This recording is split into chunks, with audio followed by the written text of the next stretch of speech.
we just generally ask that, like, is it a leftist film? That's not like makes it good or bad. Just like we're just taking the temperature of the film. Is it an explicitly leftist film? This is an explicitly leftist podcast. It's a question we're going to ask. There is no left Hollywood. There's liberal Hollywood, and the right likes to conflate these things. What a glorious time. You mean peak COVID? All right, well, when you put it that way. What a glorious, lots of free time to watch movies and record time, for sure. We're already up to speed. We know what's going on here. We're just waiting for him to get in there and strangle him with his dick again. So let's get to that scene. Let's do this. I don't know what his politics were at this point. I mean, I know he sort of gets all Maoist-y when everybody gets Maoist-y, but I mean, who didn't? Okay. Oh, the 58 coup. Okay, yeah. Sorry. That's not CIA.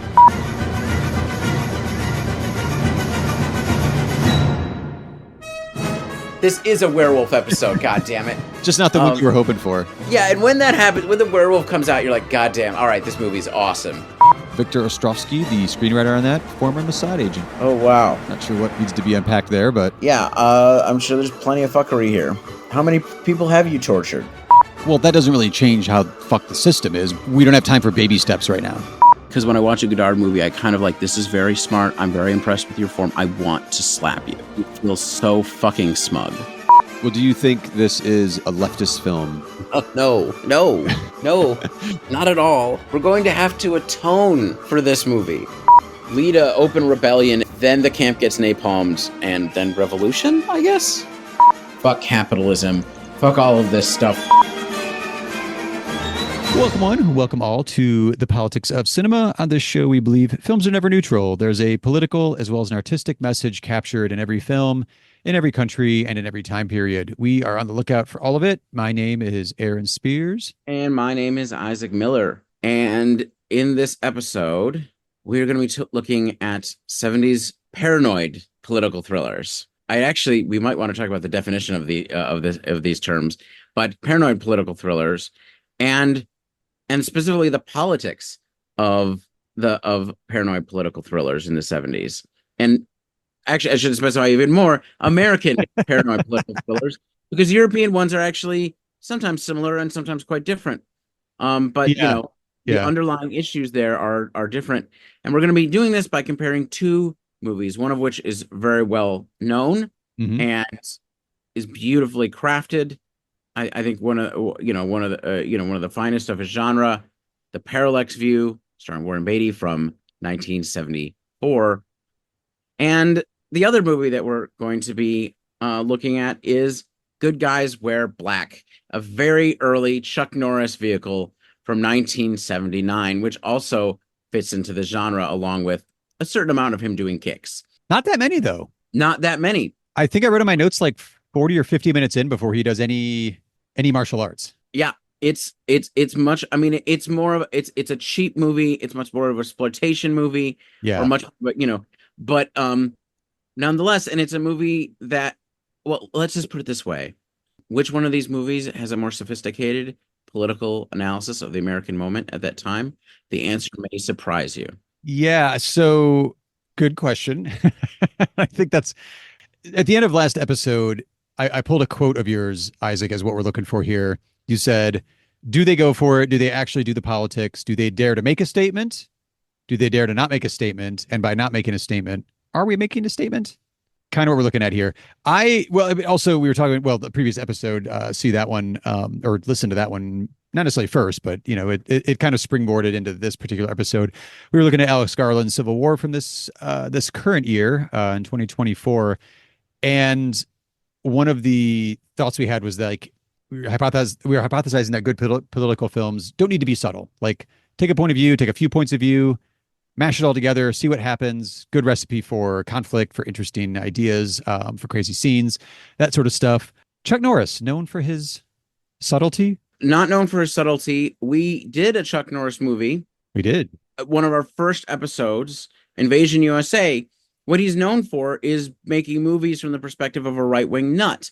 I mean, he's known for making, in the 80s, he's known for making movies about rescuing POWs, Vietnam-era POWs, the American sort of fantasy of winning Vietnam by, sending in, our good guy, tough Western hero. Right. And we've covered that dynamic when we talked about the Rambo films. I mean, because part of it is that Chuck Norris's version of this is like Sub. But this movie is really interesting because it deals with those themes, but it deals from a very different political spectrum. Not totally different, but sort of a mixed and confused, but nonetheless different political perspective. Right, right. Like POWs and the idea is still kind of like around this movie, but it's not directly addressed the way like Missing in Action, that kicks off in 84 is. This is so early on. It's like after his trucker movie and after, I always forget the Bruce Lee one, The Way of the Dragon. Yeah. I think. So it's almost like for him, this is like, I don't want to just be the martial arts guy in movies. Like I want to have an actual acting career. I guess. I mean, he can't act. I mean, he's not. He can do a specific type. He can do a specific type, but he's basically a block of wood. Yeah. I mean, part of what's interesting about this, I mean, it does deal with the POW issue directly, but it's a movie about the blowback of the Vietnam War. Right. And it's one that is unequivocal. Well, let's just tip our hand, is unequivocally saying this was a mistake. Yeah. And this was a disaster. But not only that, has a critique of American imperialism in general, laid out by Chuck Norris. And we'll post we'll post the recording of his little speech when he's facing off with the potential Secretary of State, who's the bad guy in this. Well, a current senator, I believe, right? Is he a senator? I mean, I think he's a State Department official, maybe, or something. I think they call him like Senator Conrad, at least in the subtitles. But like he's in a political position already, and he's gone through. He's like ready to go to the confirmation hearing and become Secretary of State. And we'll get into the conspiracy exactly, because there is a conspiracy, and part of it is, I mean, I just to lay this out in front. Chuck Norris plays an ex-CIA assassin who obviously was brought out of the military, whose unit took part in the Phoenix program, which will be part of the plot.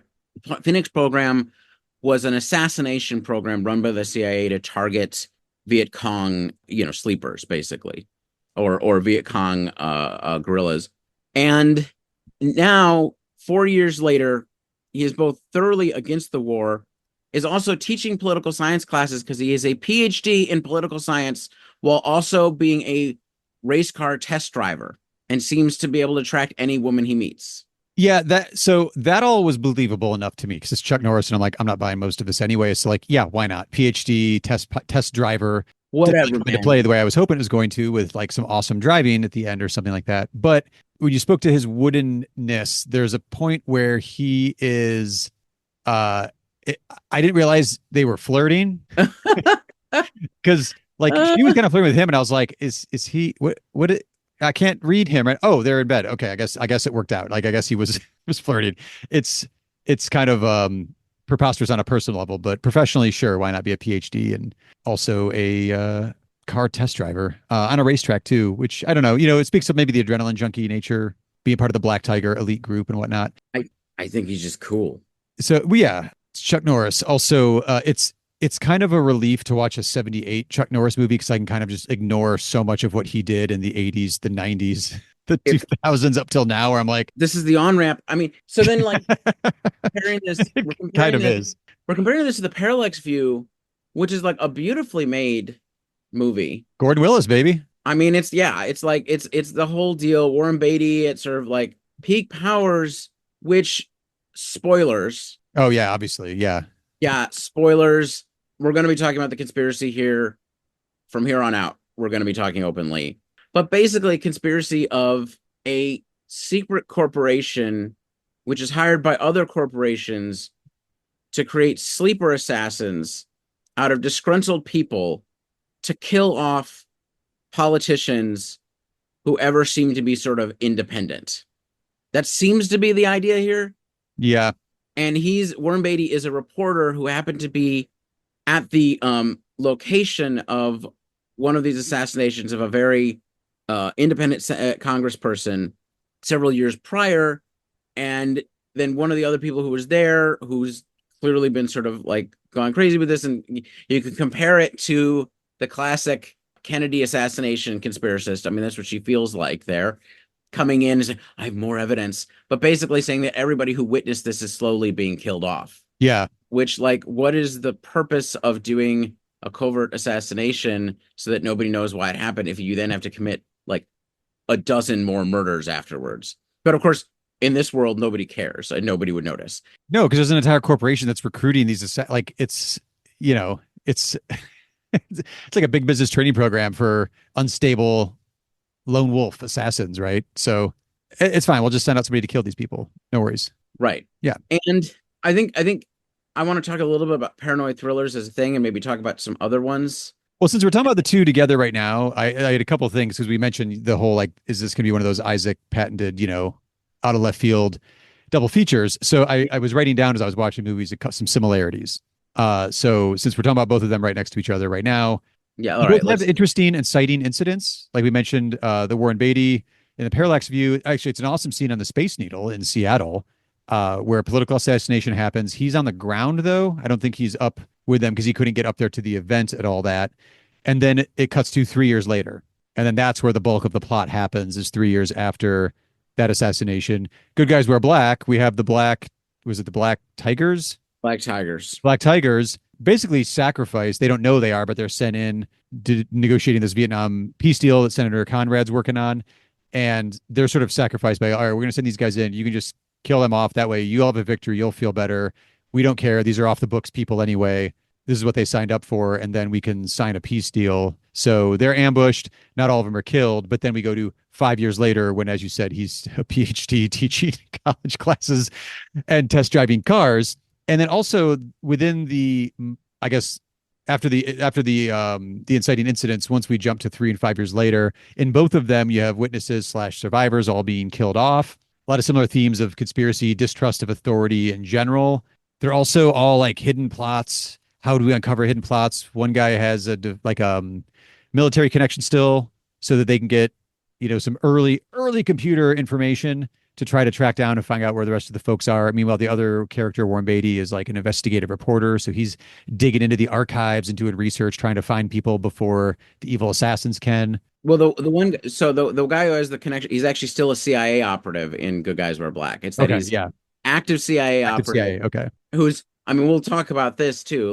But yeah, go ahead. Well, I was going to say one character is played by like Warren Beatty, who's got like, I don't know if he's really being coded as a hippie, but he's like the long haired kind of iconoclast, doesn't play by the rules, investigative reporter, who's in over his head and is not trained to infiltrate and take down some sort of weird corporation that trains assassins. And then the other hero is Chuck Norris, who like is not going to die at the end of his movie. The thing about Warren Beatty is his character has just endless confidence. Yeah. And a like blind luck too. Like there's several times you're like, well, how did you not see that coming? This is clearly like as the stakes escalate up, we get to the point where like, do you not see that? Like how many people around you need to be assassinated right in front of you or blown up right next to you before, I don't know, you take a few precautions. You realize that you're actually in over your head. Yeah. But anyway. I mean, part of this, the implication is that he says that he surmises that they've infiltrated the government security, like the FBI and the CIA. But I mean, I guess if they can brainwash people or whatever, I mean, he sort of surmises, but it's not the government, right? It's the private sector. Yeah. So, all right. So like in Good Guys Wear Black, what you have is a conspiracy in which a high level State Department official is negotiating the end to the Vietnam War. And in order to end the war, the Vietnamese negotiator asks for blood, basically. Yeah. To be able to ambush and kill off the CIA death squad. And they don't call it that, but that is what it is. Yeah. That ran the Phoenix program out of revenge. Basically, you will give us a blood sacrifice and you will get a negotiated end to this war. And in the words of the said villain from the State Department, this is expedient, and America has built itself on expedience. So part of it is that there's no question in the movie that Vietnam was a waste of life. Chuck Norris says it up front to his students. Yeah. And this is a conspiracy in which basically Washington is a snake pit in which it doesn't really any sacrifice is worthwhile to both achieve their personal ambitions of the politicians and bureaucrats involved, and also to further state interests. I mean, this is like a much more realistic view of how this stuff works. But I mean, this is not something that would have happened. Said no one ever about a Chuck Norris movie. This is a realistic depiction of, like, but it is. But you're not wrong, right? And I mean, part of it is, I mean, there's a confusion there. So it's the beginning of the POW narrative. Mm-hmm. You're at the beginning of this POW narrative in which Americans can reframe themselves as victims of the Vietnam War because they're still holding our boys, which there's no evidence of. Why would the Vietnamese be doing this? MIA means they're dead. The Vietnamese had 400,000 MIA from their war with the French and the Americans through the Chinese through about 1980. They had 3 major wars during this period, plus one in Cambodia, and they have like 400,000 MIA. They're not going like, where are our Where are secret they? agents? Yeah. It's like we kind of know what happened here. So it's both leaning into that, and of course Chuck Norris's character and even the CIA agent. I mean, the CIA is clearly like in on this and willing to do horrible things, Mm-hmm. and within the government. So it is total mistrust of government. Nonetheless, it's government agents who have decided that these things are wrong and are also victims of it and hence turn on it. So I think there's a certain confusion in the underlying politics. Nonetheless, Chuck Norris has a debate with this guy. Yeah. In which they go, from the halls of Montezuma to the conquest of large portions of Mexico to the history of slavery. All these things are expedients that made us what we are. And Chuck Norris basically saying, no, we've actually been great despite these things. Yeah. We can play the quote. It's amazing. They debate the nature of American imperialism, and not from like a purely like, let's say, Marxist theory of imperialism theory or whatever. It's still not coming from that, but nonetheless, yeah, it's still wild out of Chuck Norris's mouth. Morgan, you're going to pick up that phone and call the White House. Sudden personal problems are going to prevent you from accepting the nomination as Secretary of State. If you don't, the news media is going to have one hell of a time with that letter. I understand, Major Booker, that you were quite a jungle fighter. Well, this is my kind of jungle, Major. No, I just don't think it would be expedient for me to resign at this time. Expedient? Just like it was expedient to send us on that POW raid? Expedience built this country, Major Booker. It was expedient for this great democracy to have legal slavery for half its existence. And it was expedient to keep the vote from women for 150 years. Expedient to declare war on Spain and Mexico and to invade Cambodia. From the halls of Montezuma, Major Booker, to the shores of Tripoli, and it was expedient, goddammit, to get rid of the Black Tigers. The end still justifies the means. I don't buy that. It occurs to me that most of those who follow your logic end up in places like Elba and San Clemente. Come now, Miss... Check your history, Morgan. Most of our expedient wars ended up in failure. Our successes didn't just happen because they were expedient. Those Americans you spoke up gave up their lives willingly. Does that really make such a difference? It makes all the goddamn difference, Morgan. People like you never could see that, and maybe they never will. It's not that you don't deserve to be Secretary of State. You don't deserve to live. I mean, this isn't like a great movie. No. But it's a fascinating artifact. I mean, Chuck Norris only like kicks things twice. And one of them is fucking awesome because he jumps through the air, lands, goes through a car windshield to hit the guy, and then just crushes him and kills him immediately, and then gets out of the windshield and is like, all right, took that guy out. All right. I feel like I could be wrong. I never like see Chuck Norris like when I do watch a lot of martial arts movies, and I never see his like fights in general, like in his own movies, being very highly rated. I could be wrong. I mean, other than his fight with Bruce Lee. I would say the Way of the Dragon one's awesome because one, it's just those two battling it out.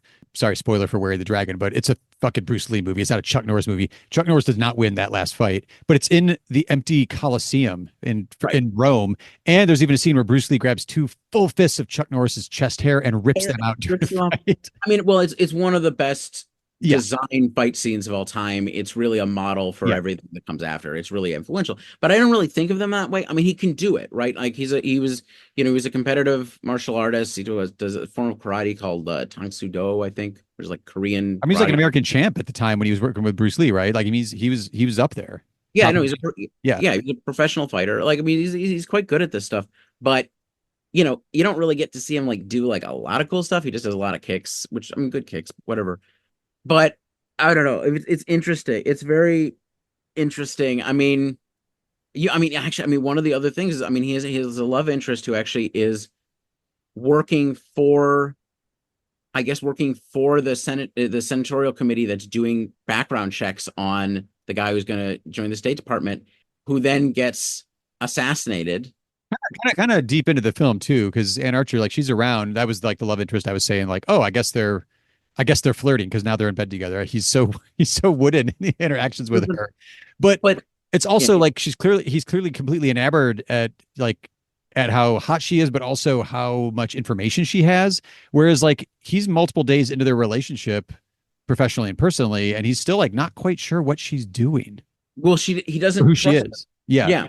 Well, there's a femme fatale. Then I mean, she's not a femme fatale. Yeah. Like it would be that dynamic. But like it plays like that though. She's assassinated by actually a Vietnamese agent, because these are the people who are targeting him. Basically, this U.S. government official is cooperating with the Vietnamese negotiator who originally did this, who wants to finish off the remaining tigers, basically because the Vietnamese guy can blackmail him now. Mm-hmm. And CIA agents are cooperating with. I mean, it's like this isn't like a conspiracy. This is a conspiracy that goes to the top of the government, but it indicates like factionalism and sort of like personal network. So it gets into like the other political angle on this is like intelligence communities and sort of the security agencies out of control. And you see this as you see this, for instance, in some movies that we've covered in the 60s in a sort of a different form. 7 Days in May, for instance, where there's an attempted military coup. So the military industrial complex is being out of control, but by the 70s, it's going to be the realization of the CIA operations on American soil. You're going to have the Church Commission. They're really going to be clipping the wings. The Congress is going to be clipping the wings of the CIA. So this is where we are, right? Like we're going to be talking about these intelligence agencies. And when we talk about, I want to talk about a few other conspiracy movies from this period and how this is sort of a thing that goes through. So this is a very 70s sort of thing. Yeah. Meanwhile, Parallax View, I mean, how do you sort of like read the politics of this movie or what it's trying to do? So the the piece of information I had in my head before rewatching the Parallax View this time was that, I mean, I knew it was like part of Pakula's Paranoid trilogy, as it's, called, Clute, this one, All the President's Men. I didn't know the first time I saw Parallax View that it was filmed during the Senate Watergate investigations. Like that's when they were filming it. And I think that really was like, oh, whoa, okay, this is interesting. Day-to-day life was that happening and being covered in the news, which would eventually turn into, All the President's Men. Pakula's not like next film, but one of his next films. I feel like that kind of, I don't know, it enhanced my rewatching of it this time, just knowing that that's what was going on in the culture. Because we also had this theory of like, are these really political films going into it? And it really felt not that political to me, which doesn't make it bad at all. And I still I love the movie. It's an amazing work, paranoid thriller, but the whole amorphous, like the Parallax Corporation and its role, it opens and closes with like a Senate hearing, I think, and they're not taking any questions. It's just like five white dudes and like, the regal, chairs up on top of this like elevated bench, and they're like disclosing what the findings are of their, like, it was a lone assassin who did blah, blah, blah. And like, we will take no questions. And you're like, well, this just reeks of, conspiracy shit here, obviously. But it doesn't have any kind of real political read the way the Chuck Norris movie does, I don't think, other than just like, there's this ultranational like conspiracy corporation that'll recruit and train lone wolf assassins to do the bidding of other corporations. Question mark. Possibly some CIA. I don't know. We don't. So part of it is, I mean, this is the thing. This is a movie, and I want to talk. Marathon Man does the same thing. Okay. It takes the vibes of a society which suddenly finds that it cannot trust its authority figures, that the American story and narrative that we've been given isn't true, and that something is deeply wrong. We've had multiple political assassinations with no real explanation for them. They just seem strange. They're movies that feed on conspiratorial thinking. Yes. And conspiratorial thinking is deeply depoliticizing, not politicizing, because you try to actually confront the material forces of a ruling class or whatever. You are trying to make sense of something that doesn't make sense while trying to hold on to some of what you originally believed. So we could be good if if our democracy really worked and these politicians were not assassinated. It's not a structural. Is it a structural problem in America that's causing this? No, it's an evil corporation that's killing off our good men. Right. I mean, it's the worst of the conspiracy theories, even nowadays, honestly, are just like, there's not always an easy answer. There is not always an easy answer. Sometimes this shit is hard and deep and confusing and contradictory and a mess. And like you're even saying with the good guys wear black, like if you're thinking about a theme of like blowback, well, that means you have to honestly confront what would be causing that blowback in the first place. Which the movie doesn't go as far as it could. It does also sort of lean into, well, maybe, we actually have this potential. And we haven't actually said what he does to the bad guy in this. He kills him. He drives him off a pier, and then basically DC just covers it up and acts like nothing happened. So because it's another, like, oh, he just like drove off. I mean, he's in the backseat of the anyway. Yeah, it feels another conspiracy.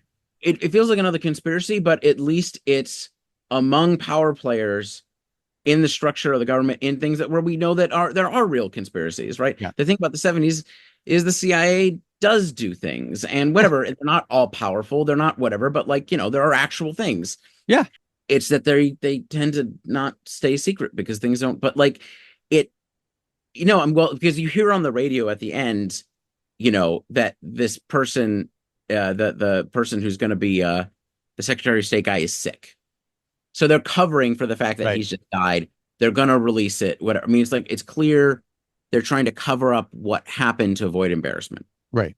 Meanwhile, in Parallax View, you have it takes the feeling and the imagery, right? Like there's a scene where he's going through the brainwashing training that they do, where Warren Beatty's character is going through the brainwashing training, and they show all these images of Americana and the slow corruption of them, and eventually get to images of Nixon, Watergate. So you mother, farm, all the these key images that would have been like a 40s or 50s movie, in a sense, and you slowly see them as with more violent images and so on as the society falls apart. It is like the mindscape of America in the 70s. Yeah, it gives you that, and that's what's driving them crazy.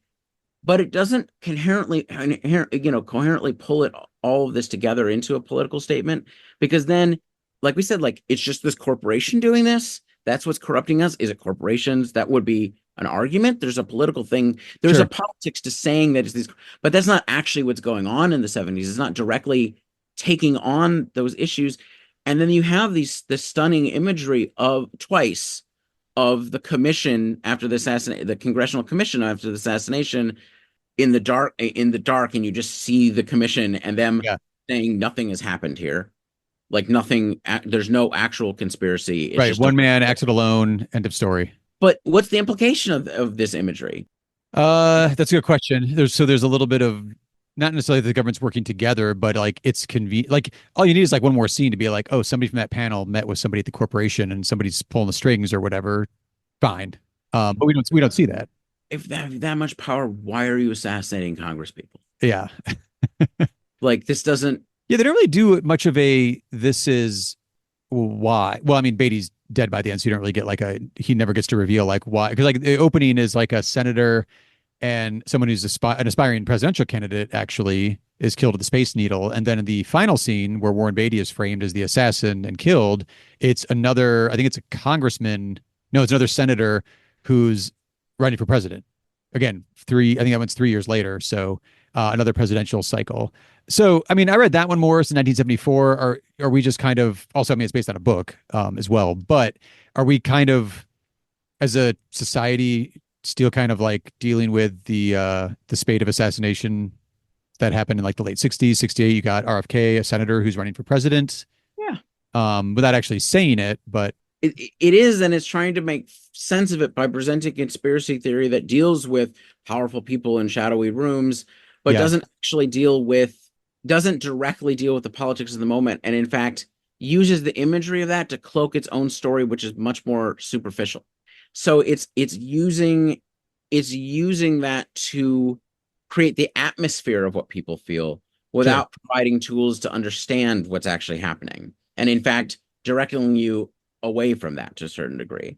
I wonder if watching it when it came out in 74, maybe just like culturally, there was so much stuff just around you that it maybe filled in a few gaps that we're finding watching it in 2024. I mean, I think it's that it captures the vibe so well. I mean, you have Yeah.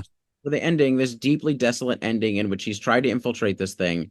He doesn't prevent there's another assassination, and they've set him up for it. It's this incredible scene, right? Like, Oh, yeah, yeah. the filmmaking is incredible in this massive hall, and you see this loneliness and hopelessness of an America that's lost itself, and we're helpless to control our own fate. Yeah. Democracy has failed us.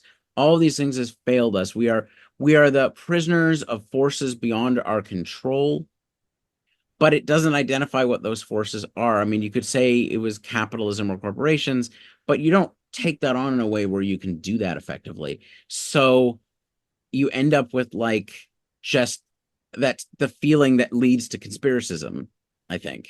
Well, again, and as you're watching the movie in 74, like Watergate hearings are like wrapping it, like more and more information. Like you're learning in 74, like more and more what was going on and what was actually going on behind the scenes in Watergate and the cover up and the break in. So like, yeah, this conspiracy, this forces beyond our control. I didn't even know, like, Watergate happened. And then I had my chronology right. Watergate happened. So everybody knew Watergate happened and, as like a headline.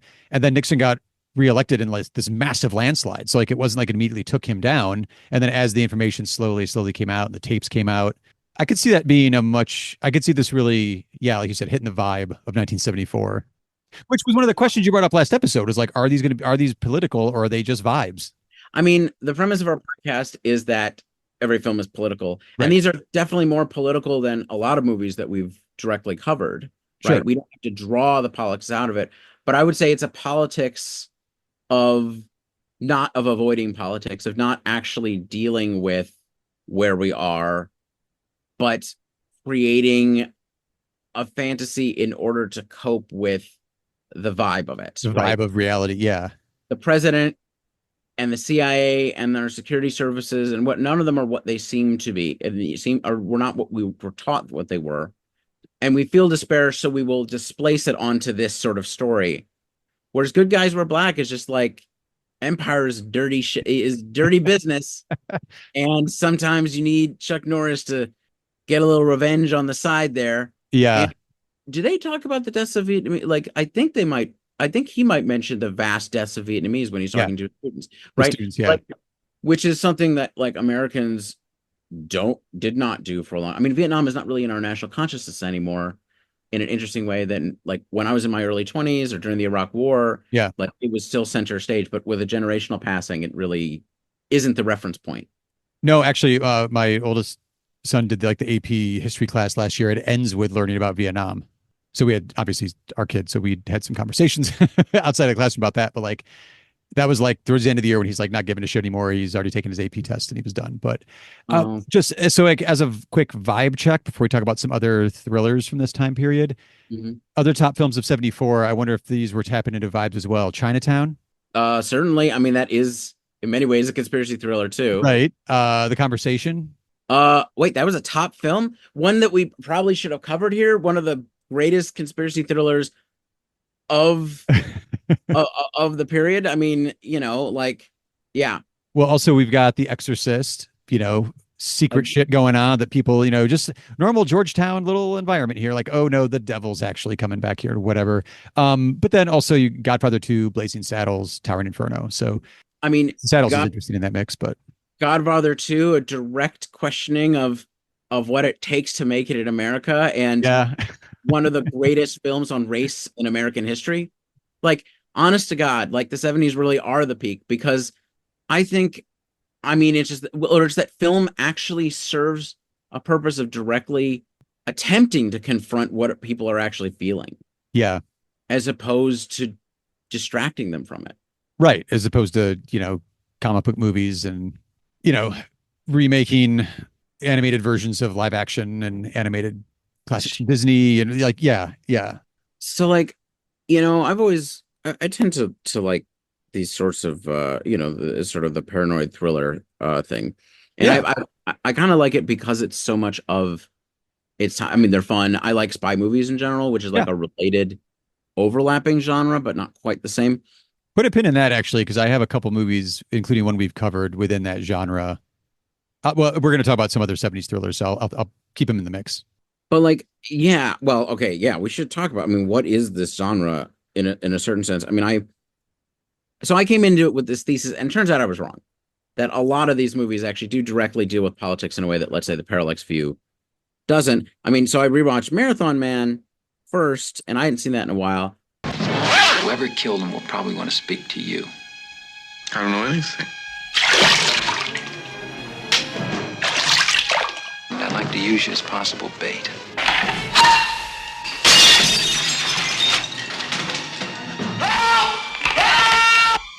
It's not safe. He's probably the wealthiest and most wanted Nazi left alive. I'm positive your brother meant to rob me when I leave the bank with my diamonds. Oh, I don't know anything. Well, can I trust you? You never could. Now, when the gap gets too large between what the FBI can handle effectively and what the CIA doesn't want to deal with, that's where we come in. What do you do exactly? We provide Provide what? anything. And it's like, spoilers, a really beautifully well-made movie with almost no political weight. It does deal with the U.S. government's sort of like cooperation with Nazis post-World War II, Operation Paperclip.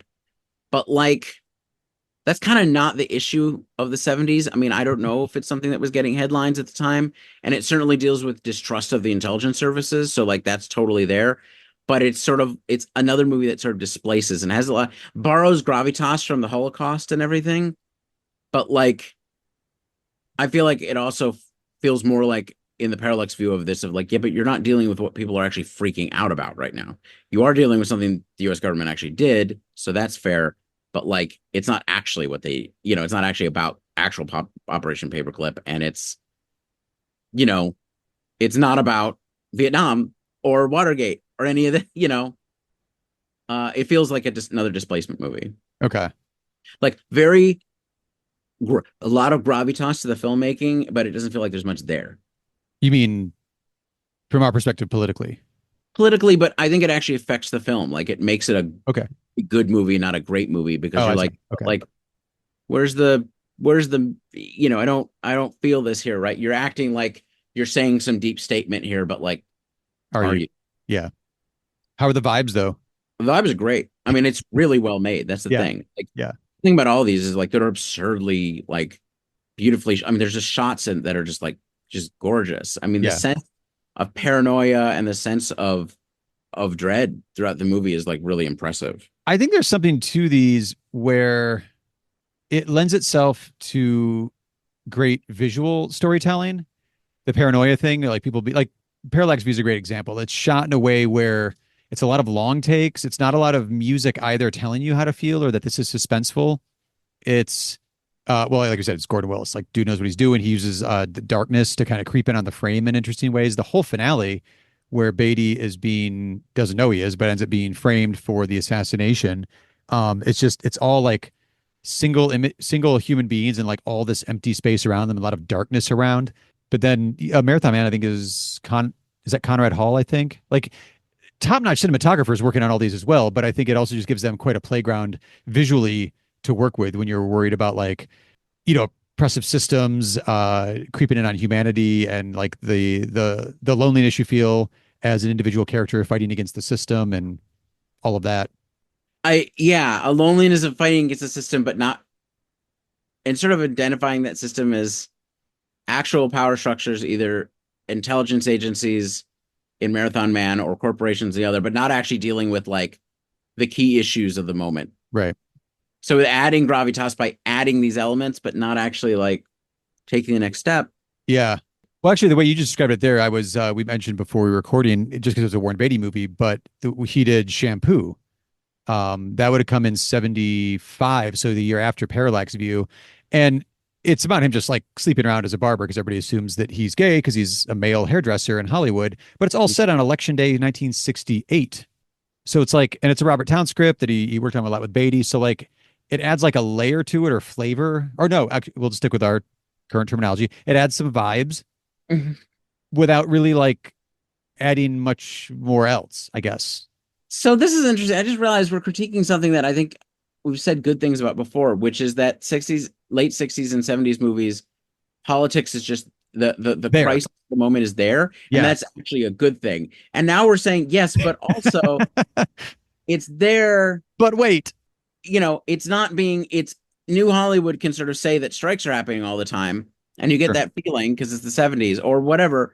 But also, I mean, I think part of the difference with like the straight conspiracy movies that we're talking about is that these are movies with usually pretensions to gravitas and with political implication. There are political implications to conspiracy theories, and they are actually that they make people go crazy. And we live in a time, if conspiracy theories seem like they're rampant in the 70s or the 90s, there's nothing compared to now. Right now. Oh, no, not at all.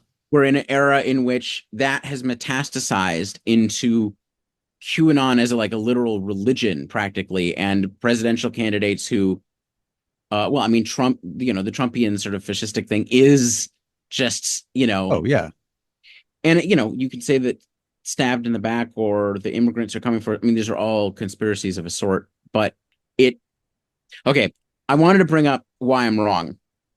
Because first there's the China syndrome, which is like a late one of these. The China syndrome. It's about people who lie, and people faced with the agony of telling the truth. Right. People like Kimberly Wells, a television reporter paid to smile, not to think. A few words about a veterinarian who makes house calls on sick fish. Or is it aquarium calls? Richard Adams, a cameraman who never learned how to play by the rules. Wait till you get in that other room, get that radiation all over that cute little body. Jack Goodell, an engineer who knows too much to tell the truth. In anything that man ever does, there's some element of risk, right? Well, that's why we have what we call defense in depth. And cares too much to lie. No accident. It will start with a tremor in a nuclear power plant. Where it will end will depend on 3 people. I would say you're probably lucky to be alive. Same for the rest of Southern California. Jane Fonda. Let's face it, you didn't get this job because of your investigative abilities. Kimberly, don't fight it. Jack Lemmon. There was a vibration. Michael Douglas. I don't know that accident is the right word. Accident is the right word. The China syndrome. The harder they try, the more resistance they meet. They've got their own security men. Do you hear what I'm saying? Do you want me to make it any clearer? The closer they get, the more threatening it becomes. The China syndrome. Today, only a handful of people know what it really means.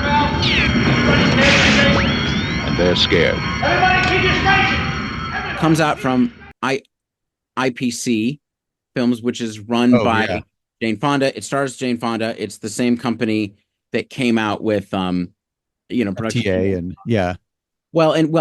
and 9 to 5. Oh, right, yeah. I just meant we covered FTA with your dad. I just meant like that's a previous episode if you want to hear more about that. Well, the connection here is that IPC, Indochina Peace Campaign. That's what it was, yeah. Which is the organization both Jane Fonda and my dad were in. And she then names her production company off of this and then makes political movies. And the China Syndrome is about a conspiracy theory about a nuclear power plant. So it's directly about environmental films. And the conspiracy, it's barely a conspiracy thriller in the way that we understand it. It's relatively mundane in a certain sense, and also could involve like the destruction of the West Coast through a radiation. And it came out right before Long Island happened. Oh, yeah. So right before the actual incident. So I thought it was a response to it. And then you look at the dates, but that is directly political. Yeah. Like it's a directly political film. I'm wrong. There are others. It's not all just Chuck Norris. No, but you're saying like the Chuck Norris one is actually surprisingly quite political. quite political in a way that more high profile ones sort of avoid. I mean, All the President's Men is obviously about the thing. Yeah. There's been a break-in at Democratic headquarters, and they were bugging the place. Woodward, Bernstein, you're both on the story now. Don't f it up. Redford. I'm Bob Woodward of the Washington Post. Mr. Markham, are you here in connection with the Watergate burglary? I'm not here. Hoffman. Hi, this is Carl Bernstein of the Washington Post, and I was just wondering if you can remember... All the President's Men. The story of the two young reporters who cracked the Watergate conspiracy. White House. Howard Hunt, please. He might be in Mr. Colson's office. Who's Charles Colson? Did you know, Howard Hunt? Well, the White House said he was doing some investigative work. What do you say? They stumbled into leads. Certainly it comes as no surprise to you that Howard was with the CIA. No surprise at all. They tripped over clues. We'd like to see all the material requested by the White House. All White House transactions are confidential. This whole thing is a cover-up. It's right on our nose. And piece by piece, they solve the greatest detective story in American history. There is no way the White House can control the investigation. I don't want to say any more, okay? Have you been threatened if you tell the truth? Is there a cover-up? Don't you understand what you're on to? Mitchell knew? Of course, Mitchell knew. Woodward! Bernstein! Get in here! And then I rewatched 3 Days of the Condor, which I hadn't watched in a really long time. And hey, just to pay right there, from the screenwriter of Parallax View. It's all the same people doing this. Oh my God. But yeah, I haven't seen that one in a long time. Was that a first watch for you? It was a second watch, Okay. Once again, like over a decade. Yeah.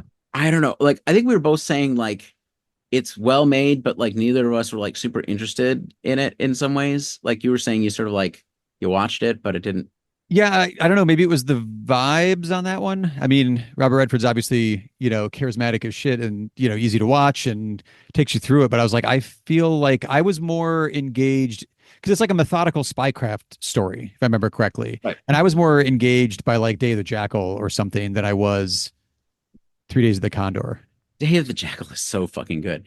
But the thing about it is that actually the end conspiracy, so it's the CIA, so that's the distrust of the CIA, that is political, but it seems like this is going to be sort of a spy thriller with a conspiracy stuck in. But what is the political content to this? What is actually going on?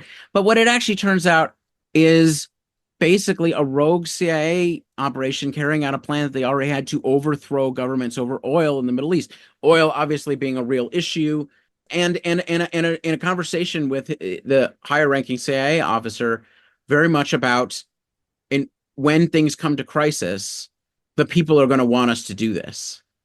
Like all this evil shit that we do, which Robert Redford is like, this is horrifying. All this evil shit that we do, overthrowing governments, causing, spreading these, spreading violence around the world. I mean, this is just after Allende as well. In Chile, the overthrow of Allende, but with the, with a CIA-backed coup. We're doing, but when the oil starts to run out or whatever, mm-hmm. they're going to want us to be able to do this. They're going to want this. So what's your point here? I think that is directly political. This is the Major. This is Joe Turner. Identification? My name is Turner. I work for you. Now listen. Identify yourself. What is your designation? Condor. Something has happened. Section 9, Department 17. The section's been hit. What level? What level? Level of damage. Everybody. Dr. Lapp, Janice, Ray, Harold. Everybody is dead. What is it? What is it? Are you damaged? Damaged? No. Are you armed? Identify the armament. It's a .45 automatic. Will you guys bring me in, please? I'm not a field agent. I just read books. This is the panic office. Section 917 may have been hit. Hit confirmed. What was the quality of work? Clean, fast, first rate. Except they overlooked one item. You say one of my people is still okay? Condor, you know him? No. This is Condor. Who is this? Deputy Director Higgins, New York Center. I'm controlling now, Condor. Where are you? How come I need a code name and you don't? The head of your department just came in from D.C. He's going to bring you home. I've never met him. Don't worry. 2 years military service, separated 961, worked at Bell Labs, Communication Research College on the GI Bill.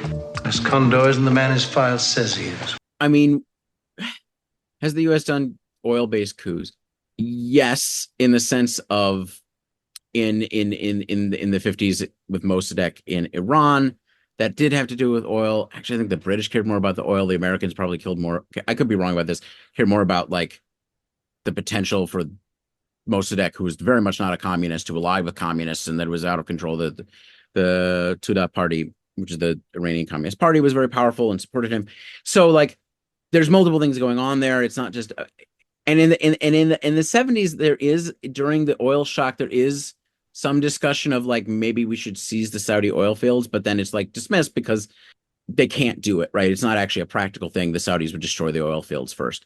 And Saudi Arabia is an ally and becomes a much deeper ally during the 70s at the same time the oil crisis is happening. The politics of it sort of escapes people at this point. Obviously, this is something that comes up in Network as well. Other things, the sort of the trope of the oil sheik comes into American or enters into American thinking a lot more in the 70s. Yeah. Based off of previous things about the Bedouin sheikh from earlier colonial periods. But I actually think it is more directly, that plot is more directly political. Right. Than just like a spy thriller. So I was wrong. Now, all that. I feel like maybe not necessarily wrong, but I'm thinking about this now from a different perspective of how does memory work when you're thinking about a story, in this case, a film that you've seen a while ago. The spy mechanics, like there's a slow reveal to it. There's like, oh shit, that's actually the bad guy, or, or whatever. There's mechanics to the narrative, the particular character arcs that you'll have in some of these movies are what stick with you. And then you're like, yeah, but what's it about? And you're like, oh, it's a CIA dude. Like maybe like the nitty gritty ins and outs of like what's actually going on plot wise aren't like the first thing you think of in like spy thrillers or political thrillers or paranoid thrillers.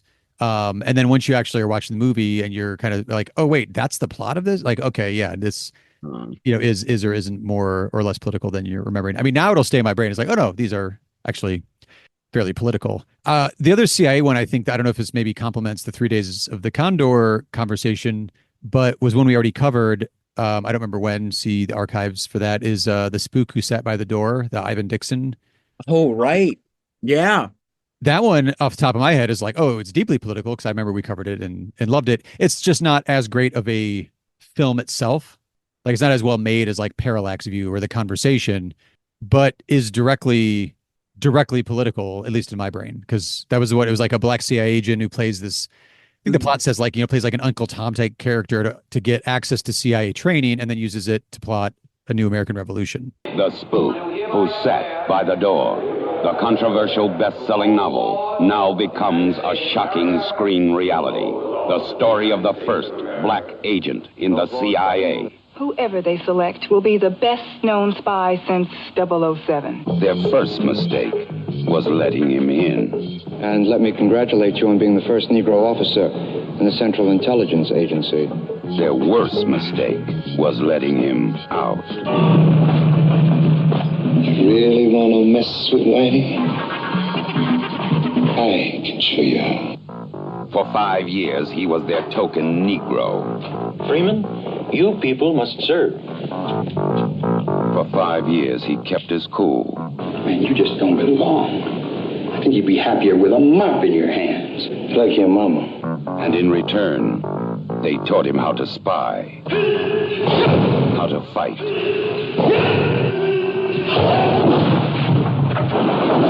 How to kill. For 5 years, he was the Spook Who Sat by the Door. And then he turned gangs of ghetto kids into a highly trained guerrilla army. We live off the land. We match technology with spontaneity and improvisation. Men against machines, brains against computers. Now, if you don't think it can work, you check out Algeria, Kenya, Korea, and Iran. Can you dig it? He turned a summer riot into a revolution. I mean, I actually think it is as great a movie as those. I think it's cheaper. That might be that's the way to say it. Yeah. Because I actually think in terms of overall filmmaking, it's actually as good and part of it is having a story that has to do with politics and blowback and all these things, and sort of the racial, the potential for revolution in the period, and the potential for the sort of any fantastical potential for fears of white America, of black guerrilla fighting, like the war will come home. This is in many ways a much more powerful movie than any of those, right? Because it's directly confronting these things, and that is an effect on the quality of the film, because you can play with more powerful themes if you go straight for it, and you're good filmmaking, which like Good Guys Wear Black, I give it 3 stars. It's a good movie, but like it's not a great movie. It can't bring out what it's doing in a powerful way because it's just not good enough to do it. Yeah. Okay. Yeah. Spook Saved by the Door, way better made film than Good Guys Wear Black, but right. A direct comparison between the two. But so part of it is you have movies that like talk to vibes but can't talk to the real situation, and I think that detracts from their potential power. Sure. Yeah. And then you have movies that aren't good enough, but actually do directly confront it. And then you have Spook, but that sat by the door. And to a certain degree, something like China Syndrome, Condor, to a lesser degree, but at the very least, it sort of stays until the end. Then definitely those first two, more powerful because they're both well-made and actually do this shit. Right. What else you got with 70s political thriller-wise? I feel like you had quite a list going that you watched. I mean, honestly, I tried to watch a few of the more European ones. I mean, I think some of which I'd seen before. I mean, I'm sort of rewatching, but like, you've got stuff like Revolver, which sort of combines Eurocrime with like conspiracy thrillers. Yeah. But the thing about Revolver is the ultimate conspiracy also is largely apolitical. It's just there is a ruling class and it just controls everything. If I remember correctly. But then you got something like The Assassination, which is directly about the history of the left, its involvement in the independence war in Algeria, and the blowback of Algeria, of the Algerian War, and French intelligence and CIA operations and manipulations on the left. Is it a conspiracy thriller movie? Like, kind of not. I mean, it's about a conspiracy, but it's like so real and so directly about what's actually happening that it's like, I mean, it's more of a Le Carrean spy movie, and this is where these overlap. Mm-hmm. You could say that about Condor, except the thing about Le Carré is that Le Carré, if it seems apolitical, it's actually that most of what intelligence agencies do is kill each other and are pointless.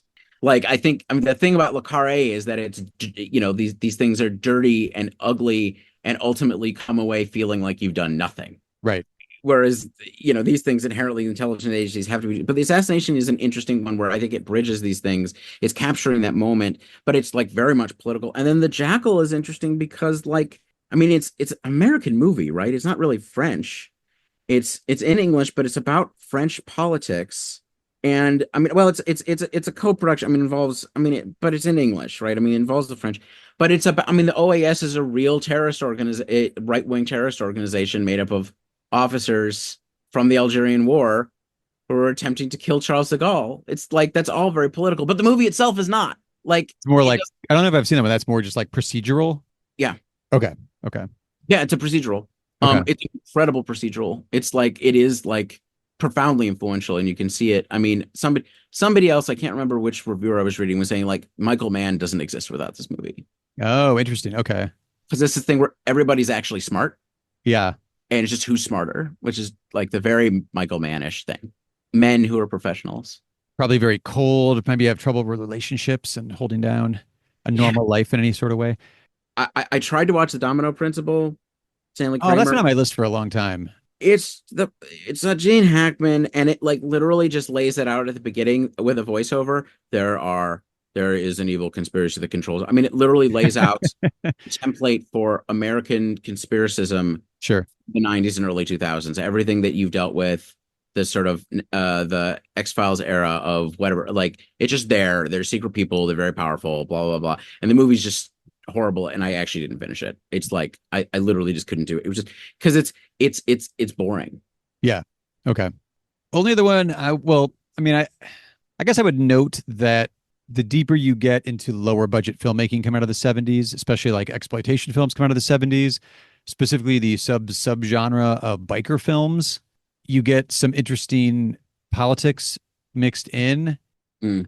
But since you're talking about it being boring and maybe not that good, I mean, I've watched a bunch of these. One of them that specifically came to mind would be, I think you have a lot of returning Vietnam veterans that join like biker gangs and then get hassled by like they're not, like you said, inherently political, but they have the vibe of like the disaffected veteran left behind by society, that sort of thing. Right. There's one that Jack Starrett directed called The Losers from 1970 that specifically, it kind of flips the script on it a little bit, where it's bikers that are hired by the CIA during Vietnam to go rescue a captured agent from the clutches of the Red Chinese Army, which is a confusing sentence to say that with, like all that stuff there. It's got good squibs, I think, is my only compliment for the movie. Like it's clearly not shots that great. They're drinking, they're fighting, then they strap a whole bunch of, machine guns and armor plating to their bikes and then storm the camp. And that's the finale we get. The one I feel like maybe we need to cover this at some point, but I'm not sure it necessarily deserves its whole episode. There's one called Brotherhood of Death, which isn't in the biker film category, but it's in the micro budget category here. It's three guys. Yeah, it's three guys. I think it's one. This one's not the Jim Kelly one. No, it's mostly actors that like did this movie, and that's about it. But it's a group. It's three black soldiers who return home from the war and are in like this southern, like horribly racist town. But the Klan basically runs the town politically, speaking to the police, all that stuff. So you've got a bunch of trained Vietnam vets who end up by the finale going to war with the Klan, and it's crazy violent. Again, not like it's not well made. Like you can see the budget through and through on this one, but it's saying a lot about racial politics in America coming out of this 1960s. Interesting. No, I want to watch that, and I think that might be with another movie dealing with. I mean, that in some ways that's a movie that could talk about sort of, we could compare with Spook Who Sat by the Door, or dealing with sort of black militancy in this period and the need to fight back, but also the blowback from Vietnam. One of the movie, I didn't get a chance to rewatch it. I've seen it, Cutter's Way, for instance, which is like a very late conspiracy theory, but it's also like, it's set in Santa Barbara, which is where I live right now. And it's dealing with the aftermath of Vietnam through a Vietnam vet and through conspiracism. And you can feel it as the culmination of the genre, right? Of the post Vietnam sort of processing through this. Because the conspiracy, I mean, it's all sort of, it's a rich guy doing something. It's a murder. It's a noir in a lot of ways, but it is sort of like the anger and frustration. I mean, it's the Bruce Springsteen song of a movie in a certain sense, the anger and frustration of a failed situation, right? Sure. And of a ruling class that doesn't give a shit at the end, that can just keep going. I mean, it's sort of a culminator for this, of the sort of the psyche, the way that these films are sort of playing with the psyche of America at that time. Yeah. Right. Exactly. The vibes and maybe the deeper psychology of it to a certain degree. I mean, there's movies like Capricorn 1. Oh yeah. Just general conspiracy. Yeah. But that's like, that plays into moon landing conspiracy stuff. So like, and parts of the government will cover up their fuck ups. Right. No matter what, which is a real Vietnam era theme. Sure. I mean, Pentagon Papers, the whole thing. Right. I mean, all this stuff is happening, but nonetheless, not helping in a certain sense. Right. It's a really interesting manifestation. And I'm just trying to think if we have anything that's close to equivalent. Oh, contemporary wise? I mean, like The Boys. Like the TV show? Yeah. I mean, like The Boys was a sort of anti-superhero comic that came out during the 2000s, and is very reflective of the Bush era. I think it is somewhat confused politics. Part of it is that it's a meta commentary on both the politics of our moment and also the superhero genre. Mm-hmm. Warren Ellis hates superheroes, like the writer, so he tends to do this stuff. But the show itself directly took on Trumpian era fascism in like some very clear ways. Like that's been in the air to a certain degree. Yeah, that might take I've only seen like part of season 1, I think, on that one. But I mean, honestly, see previous episode, Civil War, like took a swing at some. It took a dive, but it belly flopped. Yeah, that might be more of a rhetorical question. We'll have to look into, see if anything actually is represented in the modern era. Definitely not to the extent like of all the stuff we just rattled off. I mean, there's like we have like over a dozen titles in our show doc that we were looking at that were kind of like in and around this genre, if not like stellar representations of this. And they're all from like a 7-year period. Like if we were going to be feeling it right now, which arguably societally and politically, like it could be another moment like that, it doesn't feel like we are right now. But also, it's a wildly different production environment to think about the breakthrough in New Hollywood, where you have a completely new generation coming in the late 60s and early 70s and making movies that would not have gotten greenlit even just like 5 years earlier.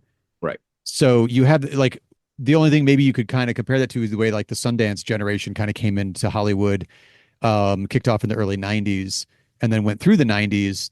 But that just got gobbled up by, the usual entertainment corporations pretty quickly. So I don't know, maybe it might be apples and oranges just because it's such a different production environment back then too. Well, I think part of it is what the film industry can do now. But the appetite, honestly, of the public is in terms of dealing with this stuff. I think there is. I think it's there. I mean, I think it could potentially be there, but you have to also shape the expectations to a certain degree. Sure. And we just haven't been getting that for a long time. But also, like, I mean, God, I think we were just talking about the fate of the political film again, maybe a second episode in a row. But I mean, I think actually we've talked about having a post 9/11 movie episode or series of episodes before. And I think that's the closest equivalent. And like most of those movies, there's been lots of post 9/11 films, but I mean, directly about the wars. Some of those movies have done quite well. None of them, I don't think, there's only one or two that have been like really big blockbusters that deal directly with usually Afghanistan at this point. Iraq sort of has got memory hold to a certain degree because Afghanistan went on for like 20 years, even though it was, But what's the movie that actually did really well in this genre? Zero Dark 30. Well, there's Zero Dark 30. I could be wrong. I sort of want to look at the box offices, but like American Sniper is the only one of these that I would think of. I mean, maybe Zero Dark 30 is like a blockbuster, right? That was a huge movie. Well, Zero Dark 30 took the statue home at the awards, so right there has that to it. But no, American Sniper is huge. Made for 60 million, grossed 550 million worldwide. Right, it's a real blockbuster. Yeah, absolutely. But I mean, none of these are conspiracy. So part of it is like movies that are helping. That's the thing, yeah, because it's more just I don't know. I haven't seen most of these, but they just really feel like jingoistic rah rah America nonsense, not like wrestling with anything. I mean, I think that more of them wrestle with something to a certain degree, but what they're wrestling with, I think we have to watch more of them, honestly. Some of them are going to be jingoistic rah rah. I think some of them deal with sort of the aftermath, and failings to a certain degree. But these are, and this is going to sound horrible, these are smaller wars than Vietnam. Like the number of people who fought in them on both sides actually were considerably smaller. They're long. I mean, but impact on American society, a lot of veterans of both Iraq and Afghanistan. Some people died, in the low thousands. And then there's a lot of people with PTSD or long-term brain damage. I mean, the impact is huge, but Vietnam involved, 2.7 million American soldiers rotated through there. 60,000 of them died. 300,000 of them were injured. Well, also drug on for too long. It was billed as being like, it wasn't going to be this long. And then it took forever. I mean, there was no mission accomplished moment. I mean, I guess Afghanistan is sort of like, well, both Iraq and Afghanistan is sort of like they peter out, they go away. Well, actually, even, because I was working at the theater at the time, there was a lot of film critics mentioning like Iraq war film fatigue. Like people are sick of seeing all of these Iraq war movies. Like that was a thing to justify why certain ones weren't hitting at the box office. People didn't actually want to see it. Right. It wasn't, but it both wasn't as big a blow to the society in a certain sense, but it also like they didn't really. You're just not. It wasn't covered the same way either, like in the movies. I think we need to ask some questions about the war genre as a thing, and then why Vietnam was something that was sort of processed through the conspiracy thriller, through Vietnam War movies, some of the greatest American movies ever made, and why it's just not something that we did in the same way. Yeah. Well, now we're just brainstorming future episodes. I know. It's fine. We'll get there. But so do we need to ask, are either of these leftist films? Let's do Parallax View first. Oh my God. No, Parallax View is not a leftist film. Good Guys Wear Black. My mouth is open right now. I'm really the fact that you're kind of pausing there with this early Chuck Norris movie is kind of interesting. Really weird. It is not a leftist film, but has incorporated elements of a left critique of American imperialism, some elements of it distorted through. Sure. It's a real, the Vietnam anti-war movement won the debate movie. Yeah. Like, that's the thing that sort of comes through there, is like, they were right. And the same people who might have seen this movie were smearing the Vietnam War anti-war movement and helped to bury its memory, but they were 100% right. And then there's the added extra layer of shock value to the fact that it's coming out of Chuck Norris's mouth. Yeah, I don't even know how to handle that. Yeah. I just don't. It's a seeing is believing kind of thing, I think, in this one. So it's just incredible. Yeah. So, well, what have we got up next, Isaac? What is on deck? It's going to be a surprise. It is. It's going to be a surprise because, this was our 99th episode. Indeed. And but next episode is going to be our regular Halloween episode, which we sort of dropped a lot of our series just to have a little more flexibility. But Halloween, we're sticking to. October's October. But it also has to be something special. Yeah. It has to be something werewolves. You hope. I hope. You've long blocked me from my dream. Actually, you haven't really. I don't know if it's really been a block, but yeah, we'll see. We'll come up with something. We're still in the lab, trying to cook up what a 0 will be. I was trying to act like it was going to be a surprise. No, the truth is that we're still trying to figure out how to do something really special for this. Yeah. Just to, we're being honest with you, dear listener. Especially in the fact that something that we both be super excited for, which actually, I mean, it's kind of like how we do most of our episodes. It's, it's an agreed upon topic and then we dive in. So we'll see. We rarely, once in a while, we'll have, this is your special episode or this is my special episode, but usually it's, this is fun for both of us. Yeah, absolutely. But before we sign off, be sure to rate and review the show in whatever podcast app you are currently listening to us in. And if you enjoy the show, tell a friend or two or three. And if you love the show and feel so inclined, we have a Patreon page set up. All the links are in the show notes, so you can find all the information right there. And until next time, I'm Aaron. I'm Isaac. And, we are now, 10 months into an ongoing genocide in Gaza. We're not at the high point of protest, but we are not done. There's a complicated political situation in the presidential race, but we have one task, and that is to fight against ongoing genocide. So stay safe and remember that we have a role to play in the international struggle against settler colonialism, both here in the United States and in Israel-Palestine.